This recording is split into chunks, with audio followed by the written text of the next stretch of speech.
So we'll start with next topic and the most important topic of this chapter, and also ये जो topic है इसके ऊपर based बहुत सारे questions you will be able to solve. तो आने वाले 2 साल में जितना भी फिजिक्स आप सीखोगे उसमें कहीं हर चैप्टर में मोर और लेस लगभग हर चैप्टर में ये जो डायमेंशंस एंड डायमेंशनल एनालिसिस आपको काम में आएगा, संभव काम में आएगा. तो डायमेंशंस एंड डायमेंशनल एनालिसिस ये अच्छे से समझ में आना ही चाहिए.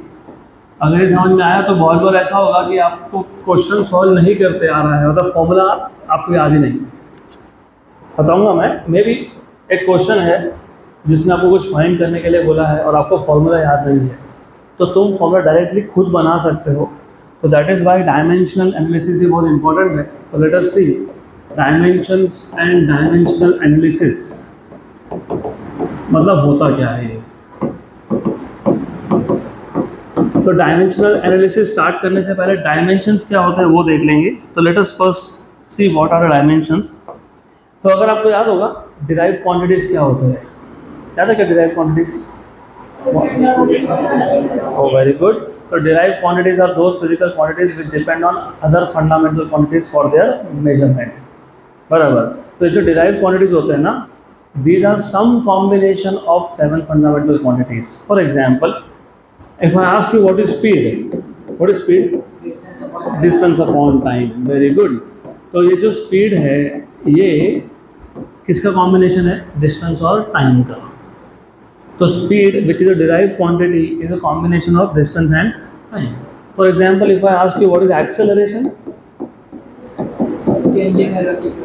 हाँ, change in velocity upon time, मतलब उसको स्पीड अपॉन टाइम भी बोल सकते हो आप. तो it is speed upon time. लेकिन स्पीड खुद क्या था? Distance upon time. तो डिस्टेंस अपॉन टाइम मतलब क्या हो जाएगा? डिस्टेंस अपॉन टाइम का स्क्वायर. सही है, गुड. देन अगर मैं आपसे पूछता हूँ for example what is force? What is force? Mass into acceleration. Mass into acceleration. Acceleration क्या आया? डिस्टेंस अपॉन टाइम का स्क्वायर. डिस्टेंस अपॉन टाइम का स्क्वायर. तो if you see a derived physical quantity, speed भी derived है, acceleration भी derived है, force भी डिराइव्ड है. तो ये जो डिराइव्ड फिजिकल क्वांटिटीज है they are some combination of 7 fundamental quantities. Distance fundamental था, टाइम भी फंडामेंटल था. डिस्टेंस और टाइम फंडामेंटल था. मास, डिस्टेंस और टाइम क्या है? फंडामेंटल है. तो जो डिराइव्ड क्वांटिटीज है they are some combination of 7 fundamental quantities. So any derived quantity can be expressed as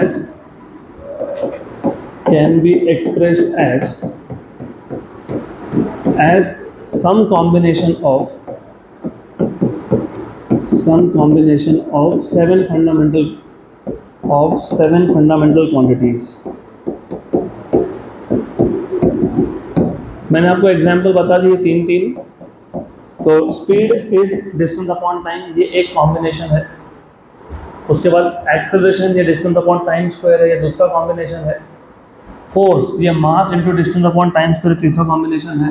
तो any derived physical quantity can be expressed as some combination of 7 fundamental quantities. तो हम लोग क्या करते हैं अभी, फॉर एग्जाम्पल अभी आपको मैंने बताया फोर्स हमने लिखा था मास into distance by time square. तो क्या हम हर बार ऐसा पूरा नाम लिखेंगे क्या? मास, डिस्टेंस, टाइम. तो हम क्या करते हैं, हम लोग फंडामेंटल क्वांटिटीज़ के लिए कुछ सिंबल यूज़ करते हैं. तो fundamental quantities are represented by symbols. तो जब आपको डिराइव्ड क्वांटिटी को रिप्रेजेंट करना है as a combination of fundamental quantities, तो उस केस में हम लोग फंडामेंटल क्वांटिटीज़ के लिए सिंबल यूज़ करते हैं. तो फंडामेंटल क्वांटिटीज़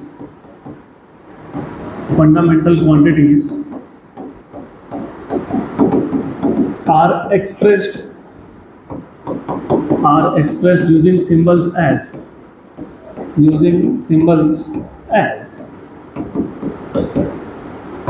तो मास के लिए हम हमेशा सिंबल यूज करेंगे कैपिटल एन. लेंथ के लिए हम लोग यूज करेंगे कैपिटल एल. टाइम के लिए हम लोग यूज करेंगे कैपिटल टी. बाकी के मैं आता हूँ बाद में, but just to give you idea कि हम लोग सिंबल क्यों यूज़ कर रहे हैं। तो ये फिजिकल क्वांटिटी है, ये फिजिकल क्वांटिटी है, ये उस क्वांटिटी का सिंबल है। तो अब तक अगर मुझे स्पीड लिखना था तो हम लोग स्पीड कैसे लिख रहे थे, डिस्टेंस अपॉन टाइम। अब इसका क्या करेंगे, डिस्टेंस मतलब क्या होता है, लेंथ, टाइम क्या है t, तो क्या लिखेंगे इसको L/t, सिंपल। एक्सेलरेशन कैसे लिख रहे थे आप, एक्सेलरेशन डिस्टेंस अपॉन टाइम का स्क्वायर, अब कैसे लिखोगे, करेक्ट, गुड। फोर्स, फोर्स कैसे लिख रहे थे, मास इनटू एक्सेलरेशन, तो mL/t⁻²। इसको मैं ऐसे भी लिख सकता हूँ L1t-1, क्योंकि t नीचे था तो ऊपर जो क्या हो जाएगा -1। इसको मैं ऐसा भी लिख सकता हूँ L1t-2 और mL/t-2, मतलब m1L1t-2। तो हम शॉर्टकट नोटेशन यूज करते हैं जब भी हमको डिराइव क्वांटिटी को लिखना होता है as a combination of fundamental quantities. तो पूरा नाम लिखने की जगह पे हम सिर्फ सिंबल यूज कर लेते हैं, मास के लिए m, लेंथ के लिए L, टाइम के लिए T। टेम्परेचर के लिए T नहीं यूज कर सकता क्योंकि ऑलरेडी T हमने टाइम के लिए यूज किया है, तो या तो K यूज होगा, केल्विन का K, या फिर कुछ बुक्स में थीटा यूज करते हैं।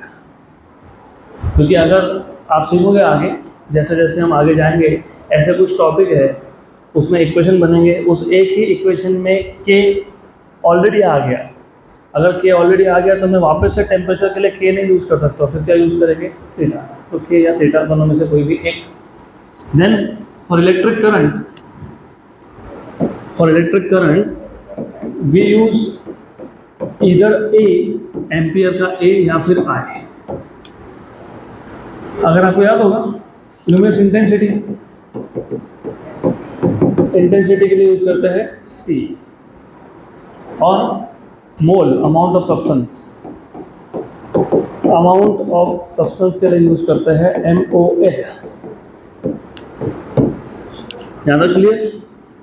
अभी तक डायमेंशंस क्या मैंने बताया नहीं है, अब तो सिर्फ मैं आपको बेसिक्स बता रहा हूँ कि कोई भी डिराइव्ड क्वांटिटी हो, any derived quantity can be expressed as certain combination of 7 fundamental quantities. And then of course for convenience, हमारा काम कम करने के लिए हम लोग पूरा नाम नहीं लिखते, हम लोग फंडामेंटल क्वांटिटी के सिंबल बना लेते हैं। मास के लिए हमेशा M होगा, लेंथ के लिए L होगा, टाइम के लिए T होगा, टेम्परेचर के लिए K या थीटा, डिपेंड करेगा टॉपिक। किसी टॉपिक में ऑलरेडी K यूज़ किया है तो उधर K में वापस नहीं यूज़ कर सकता, तो थीटा यूज़ कर लेंगे। देन करंट के लिए A या I, and for intensity it is C, amount of substance के लिए मोल। अब डायमेंशंस क्या होते हैं अब बताता हूँ मैं, डायमेंशंस क्या होते हैं, डिफाइन भी कर लेंगे हम लोग। We'll define what are dimensions and of course we'll see what are dimensions।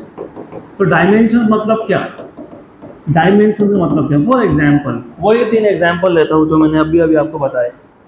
अगर मुझे स्पीड रिप्रेजेंट करना है तो कैसे करूँगा, L1t-1, क्योंकि डिस्टेंस अपॉन टाइम था, डिस्टेंस के लिए L, टाइम के लिए T गया ऊपर, तो L1t-1। एक्सेलरेशन के लिए क्या करेंगे, क्या था acceleration, distance upon time square, मतलब L1t⁻²। उसके बाद फोर्स क्या था, मास इनटू एक्सेलरेशन, तो m1L1t-2। गुड। अब ये जो पावर्स है, पावर्स किसके पावर है, ये फंडामेंटल यूनिट्स के पावर है, क्योंकि मास, लेंथ, टाइम कौन था, फंडामेंटल यूनिट्स से, फंडामेंटल क्वांटिटीज है ना। Mass, length, time, temperature, current, intensity और अमाउंट ऑफ सब्सटेंस क्या है, फंडामेंटल क्वांटिटीज। तो ये जो पावर है किसके है, फंडामेंटल क्वांटिटीज के है। इसको बोलते हैं डायमेंशन। क्या बोलते हैं इनको, डायमेंशंस। अभी ये क्यों यूज़ किया हमने, ये यूज़ क्यों किया बताता हूँ मैं। स्पीड का यूनिट याद है आपको, जैसे तुम डिस्टेंस मीटर में मेजर करते हो, स्पीड किस में करते हो, मीटर पर सेकेंड। कहाँ से आया, यहाँ से आया। लेंथ था मीटर में, टाइम था सेकंड में, तो क्या बन गया ये, मीटर पर सेकंड। एक्सेलरेशन मीटर पर सेकंड स्क्वायर, कहाँ से आया, वो भी यहाँ से आया। लेंथ था मीटर, टाइम था सेकंड स्क्वायर, तो मीटर पर सेकंड स्क्वायर बराबर। फोर्स, मास मतलब किलोग्राम, लेंथ मतलब मीटर, टाइम मतलब सेकेंड स्क्वायर, तो किलोग्राम मीटर पर सेकेंड स्क्वायर। इसको बोलते हो न्यूटन। क्या बोलते हैं इसको? न्यूटन। बराबर। अब हमने ये जो पावर लिखे हैं, किसके पावर है ये? फंडामेंटल यूनिट्स के या फिर फंडामेंटल क्वांटिटीज के। क्यों लिखे? हमको क्या चाहिए था? यूनिट्स चाहिए थे। किसके यूनिट्स चाहिए थे? डिराइव क्वांटिटीज के।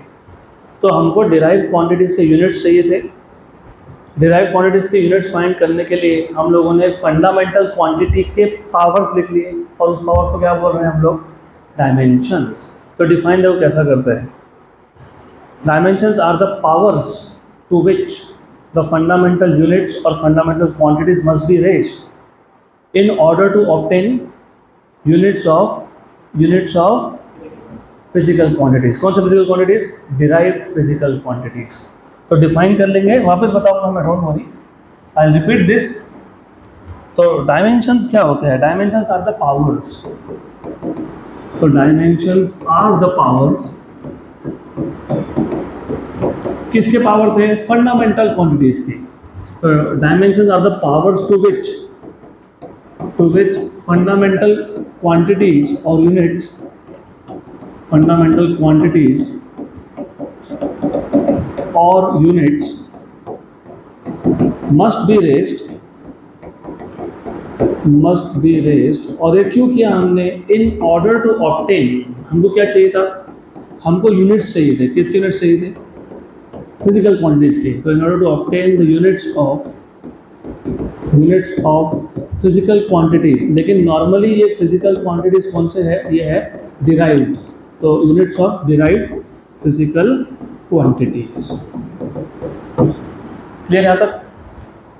मैं इस टॉपिक में थोड़ा स्लो ही जाता हूँ, वापस बार बार मैं स्टार्ट करूँगा कि हमने ये देखा, फिर हम यहाँ पे आ गए।